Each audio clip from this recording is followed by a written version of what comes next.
自從早幾日喺 Fed 度出咗呢個 post，丁貴俠事件已載入史冊，丁貴俠已成 AI 命理批文嘅代名詞。如果事主有緣睇到呢條片呢，我夠膽代表全國命理界同你講，你真係俾人呃咗。咁點解會有呢件事發生呢？事緣係懶仔揾朋友傾偈啦。咁啊講起我哋其實可以用八字去睇喜忌，去揀啱用自己水晶嘅呢一個話題嘅。咁但係又諗到咧，有啲水晶客可能未必想透露自己嘅出生年月日啦。咁但係又八卦想知道自己用咩五行比較好喎。不如試下用卡牌占卜嘅選擇牌陣實驗下啦。試下如果用 card reading 去揾五行喜忌對應翻八字，其實會唔會都 match 到咧？咁樣就出咗個 post 啦，就叫啲朋友就話啊，如果唔介意嘅話咧，都可以俾個出生年月日我哋去實驗下嘅，最好有埋時間啦。咁於是乎咧，就 friend 兩 friend 收到個 case 啦。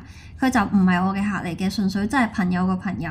咁我就1蚊都冇收過去，亦都冇同佢直接對話嘅。事主咧係一個媽媽嚟嘅，佢之前揾個師傅啦去睇佢小朋友嘅八字啦，咁想睇下點樣可以幫到小朋友嘅學業成績啊咁樣。咁見我哋搞咗個活動啦，反正免費又玩下咁樣啦。咁喺溝通嘅過程咧，我都有啲嘢講中咗佢嘅。咁但係有啲術語咧，同佢之前睇嗰個道士師傅咧係有出入嘅。咁私隱問題啦，我就唔方便將成個命盤放上嚟。簡單講咧，就係我咧就會話呢個命主咧係身好旺，但係師傅又話佢身弱喎。咁所以嗰個媽媽咧又想我解釋下，我哋就隔住一個幫手傳話嘅 friend 啦，就同佢 battle 咗一輪。佢一邊咧係覺得我講啲嘢咧好似似層層有啲道理嘅，但係佢一邊咧又會堅持自己個師傅咧先係最好嘅。咁我覺得你覺得個師傅好啲，咪繼續揾佢咯，反正我又冇收錢嘅。咁跟住隔咗一陣就精彩咯，佢將佢成篇課金買翻嚟嘅命理批文咧 send 咗俾我睇，話叫我去比對下咁樣。因為我本身純粹係幫人揾喜忌就免費，咁我幫人解盤係有價目表噶嘛，我係淨係免費去睇個喜忌啫嘛，咁所以我就都落閘就係話我之後嘅嘢我係唔會再跟進嘅。咁但係我都八卦下啊，其他師傅究竟去做啲命理批文係點樣嘅咧？會唔會話都有啲嘢可以參考下咧？咁樣真嘅，中肯講句，唔同師承、唔同門派嘅手法咧，可能係會有啲分別啊。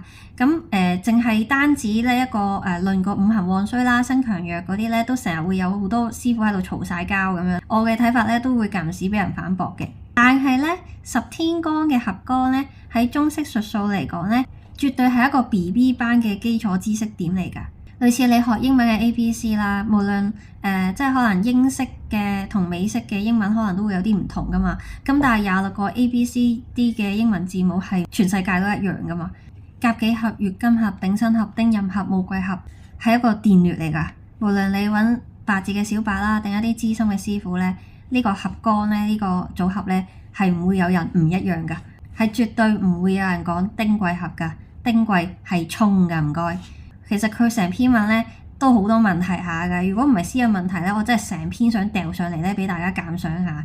但係有個好大嘅問題就係，你一望到丁癸合咧，我就諗緊佢咪打錯字，但我望埋落去咧，佢連幾句都係咁樣講咯，唔係打錯一隻半隻字咯，佢係成個邏輯都係覺得丁同癸係合咯，所以咧呢篇嘢咧 100% 咧係 AI 打出嚟㗎。跟住我就忍唔住問我個 friend，佢究竟使咗幾多錢去買呢一篇嘢？事主咧就堅持唔透露價錢嘅，我仲聽講佢咧係有同嗰個道士咧買咗個文昌塔之類嘅，我懷疑咧佢應該使咗唔少錢落呢個道士身上咯。我溫馨提示翻佢啦，呢篇咧係 AI 文嚟嘅，佢仲要揾翻個道士問翻，再覆翻我一啲內容咯。講完一大輪咧，佢都係堅持相信個道士啦。佢就話我同道士啲嘢咧都係有講中佢嘅，可能咧只係唔同師傅用嘅術語啊技法唔同，諗住打翻嘅圓場咁樣啦。但係我想講唔係咯，如果事主有緣睇到呢條片咧，我夠膽代表全國命理界同你講，你真係俾人呃咗。